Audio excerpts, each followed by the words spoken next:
22º Congresso Brasileiro de Direito Ambiental. Eu sou o Fabiano Melo e ao meu lado o Dr. Carlos Peralta, que é professor de Direito da Universidade de Costa Rica, é doutor em Direito pela UERJ e pós-doutor em Direito pela Universidade Federal de Santa Catarina e esteve participando do 12º Congresso de Direito Ambiental dos países de língua portuguesa e espanhola. O seu painel versou aí sobre sustentabilidade no Antropoceno, perspectivas para construir um Estado de Direito Ambiental na Costa Rica. Dr. Carlos, obrigado por aceitar o nosso convite aqui do canal do Planeta Verde. Eu gostaria, no primeiro momento, de perguntar o seu painel, a sua palestra, a sua perspectiva para a nossa audiência.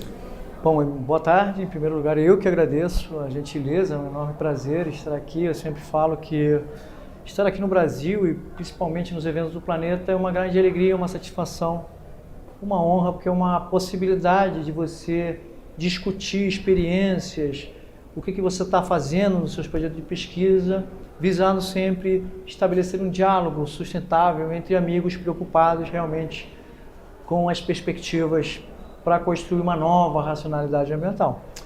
Então, no meu painel, eu fiquei muito feliz quando eu soube da temática, porque realmente o Antropoceno, que é essa nova era geológica que o Paul Crutzen denominou, para falar do impacto dos seres humanos no planeta, é uma questão que tem que ser debatida, né, na área do direito, principalmente para a gente entender como é que nós, no direito ambiental, vamos lidar com esse paradoxo da crise ambiental, né? Porque, por um lado, a gente tem um altíssimo progresso científico e tecnológico nesse antropoceno, mas, por outro lado, o nosso modelo de desenvolvimento, ele compromete seriamente as nossas aspirações de prosperidade. Então, como lidar com essa crise ambiental, com essa infraestrutura mental que exige um certo nível de consumo para você ter crescimento e desenvolvimento? Eu fiquei muito feliz. E a minha proposta para o título da minha apresentação foi exatamente trabalhar a questão da sustentabilidade no Antropoceno, concretamente analisar quais seriam as perspectivas para a gente construir um Estado socioambiental de direito na Costa Rica, ou Estado ecológico, né? Quais seriam esses desafios para a gente pensar nesse novo modelo de Estado?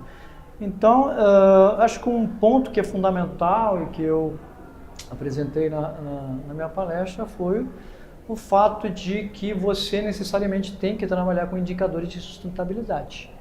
Para você construir um Estado socioambiental de direito, você tem que ter, primeiro, um marco, né, um estado da questão, digamos assim, de quais são os problemas ambientais concretos que você vai ter que trabalhar, né, para construir esse Estado de Direito Ambiental.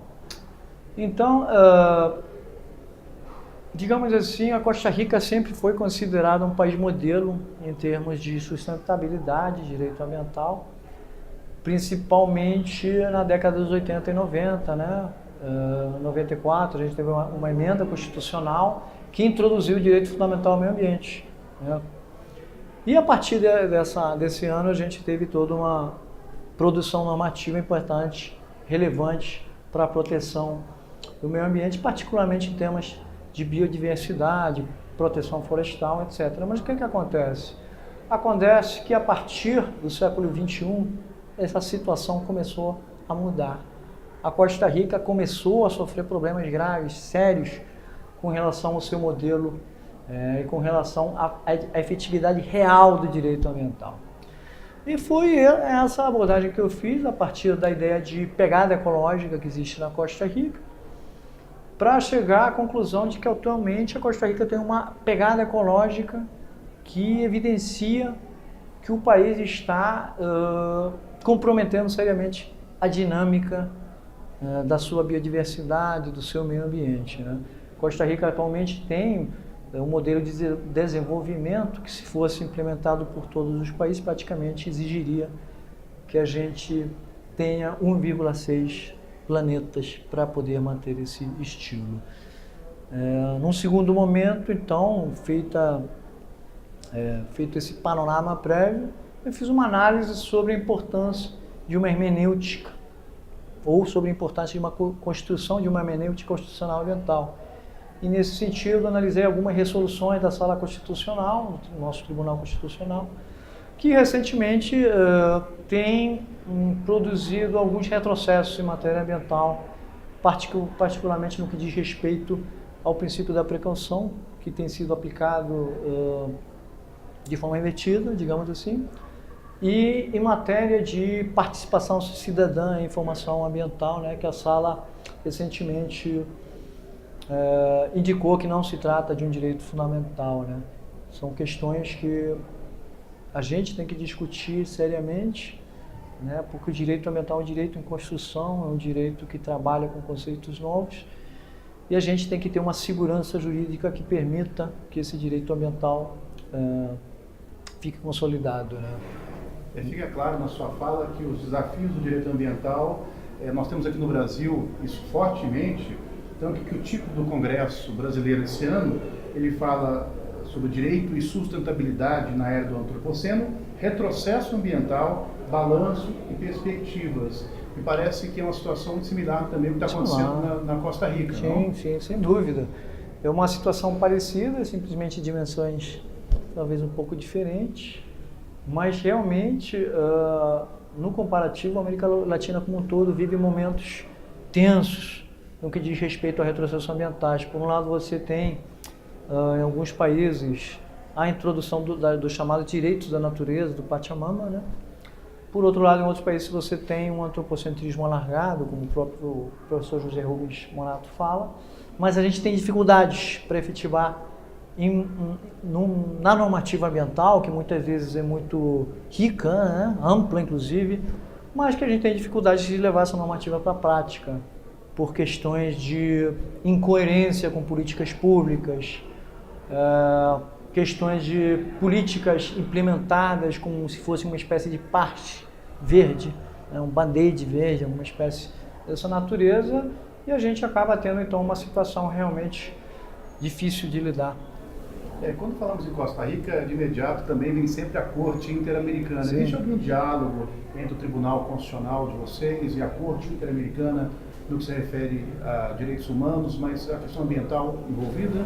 Existe no sentido de que o nosso Tribunal Constitucional necessariamente tem que fazer uma análise de convencionalidade, né? Claro, na hora de trabalhar com direitos fundamentais, então, em tese, deveria, né, juridicamente existir essa comunicação, digamos que não é direta, mas é claro que é uma fonte importante, ou deveria ser, em tese princípio. Até porque, né, quando falamos de Convenção Americana, né, o Pacto de São José da Costa Rica, né, esse documento tão significativo do nosso sistema. Exatamente. Professor, e mudando um pouco a perspectiva, o senhor é docente na Universidade de Costa Rica, eu queria perguntar como é que é o ensino do direito ambiental, tanto na graduação quanto na pós-graduação, na Universidade de Costa Rica, e na Costa Rica como um todo?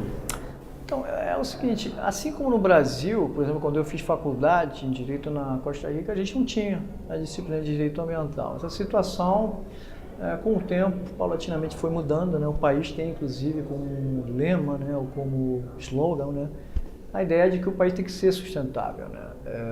Então, as faculdades de Direito, né, com o tempo, elas têm introduzido a disciplina de Direito Ambiental, por exemplo, na UCR. A gente oferece, eu sou o coordenador, inclusive, do curso de Direito Ambiental da UCR, a gente oferece essa disciplina no 5º período da faculdade, tá?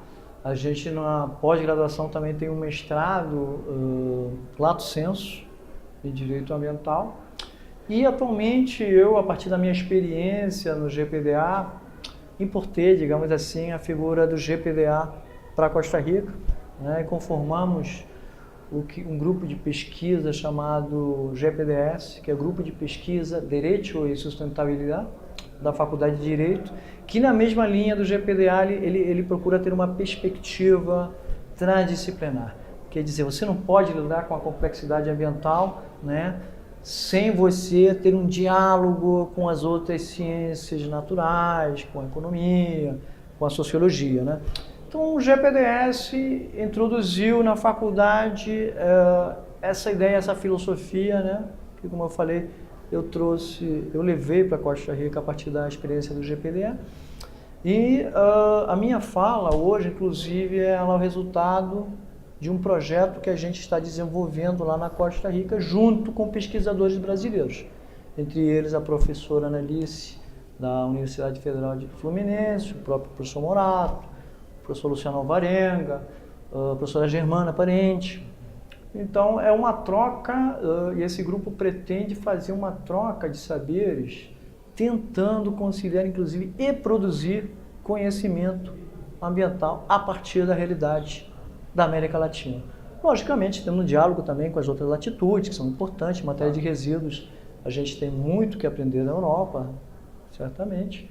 Mas o diálogo, como o próprio Henrique Leff indica, né? O diálogo latino-americano é muito importante para essa produção de conhecimento, né? Para você, fundamentado numa ética da outridade, você conseguir produzir conhecimento que seja capaz de buscar e estruturar um Estado de Direito Ambiental latino-americano. Um Estado de Direito Ambiental latino-americano que respeite, inclusive, as cosmovisões, os pensamentos, né, de, por exemplo, populações tradicionais, enfim. Quais seriam os pressupostos desse Estado de Direito Ambiental? Porque o senhor colocou aqui a questão do antropocentrismo alargado, tem o bem viver, né, a Pachamama, suas tradições aqui do Sul. Quais são os pressupostos desse Estado de Direito Ambiental ou Estado ecológico? Então, eu acho que a gente poderia ter diversas perspectivas. Eu acho que uma questão importante é a gente pegar os objetivos do desenvolvimento sustentável, né, que estão fundamentados basicamente em 5 eixos, né? Esses 5 eixos são planeta, pessoas, prosperidade, paz e aliança, tá? A partir desses 17 objetivos e das 169 metas que foram estabelecidas para a agenda de 2030, acho que a gente poderia pensar num Estado de Direito ambiental ou ecológico a partir de 4 pilares. O primeiro deles seria a temática da governança, né? A gente tem que ter uma governança ambiental equitativa, né? No sentido de que você tem que lidar com um novo conceito de justiça ambiental que seja capaz de conciliar os conflitos ecológicos. Isso necessariamente nos leva a pensar numa governança hídrica, energética e alimentar. Um segundo ponto que eu acho importante é a ideia de você respeitar a integridade dos ecossistemas, né? Quer dizer, você respeitar e lidar com instrumentos que sejam capazes de dar valor ao que se chama tradicionalmente capital natural. Um terceiro aspecto que eu também acho fundamental é você trabalhar com a ideia de pegada ecológica. Os países, em geral, têm que definir qual é a sua biocapacidade, né? E dentro dessa biocapacidade, quais são esses limites biofísicos que vão delimitar a minha pegada ecológica. Então, de maneira que você tenha uma relação equilibrada, né? Então, essa pegada ecológica exige uma sociedade de baixa entropia. E um quarto ponto, que tem uma relação muito direta com aquela conciliação que você tem que ter entre os direitos à solidariedade, que seria o direito ao meio ambiente ecologicamente equilibrado, e a relação desse direito ao meio ambiente com os direitos à liberdade e os direitos sociais. Quer dizer, você tem que trabalhar também na construção de uma sociedade mais equitativa, né? Uma sociedade que procure, de alguma maneira, superar as desigualdades sociais que particularmente são muito fortes na América Latina. Então, a partir desses grandes eixos, esses 4 pilares, acho que a gente poderia pensar numa estruturação jurídica que ela consiga conciliar mecanismos de comando e controle. Em determinados momentos você vai precisar proibir, multar, penalizar, mas necessariamente, acho muito importante, de maneira paulatina, a gente tem que introduzir nas nossas políticas públicas, na nossa normativa, instrumentos econômicos de gestão ambiental. Por exemplo, reforma fiscal verde, né? Mas uma reforma fiscal verde coerente, integrada e de acordo com a realidade da América Latina. E o outro exemplo seria, por exemplo, o caso do pagamento de serviços ambientais, que inclusive no Brasil agora tem toda uma produção dogmática muito relevante, né? Uma construção epistemológica, inclusive, sobre esse tipo de instrumento e sobre tributação ambiental. Eu fiz, inclusive, a minha tese de doutorado sobre reforma fiscal verde, um estudo comparativo entre o Brasil e a Costa Rica, fazendo uma proposta particular para cada um desses países.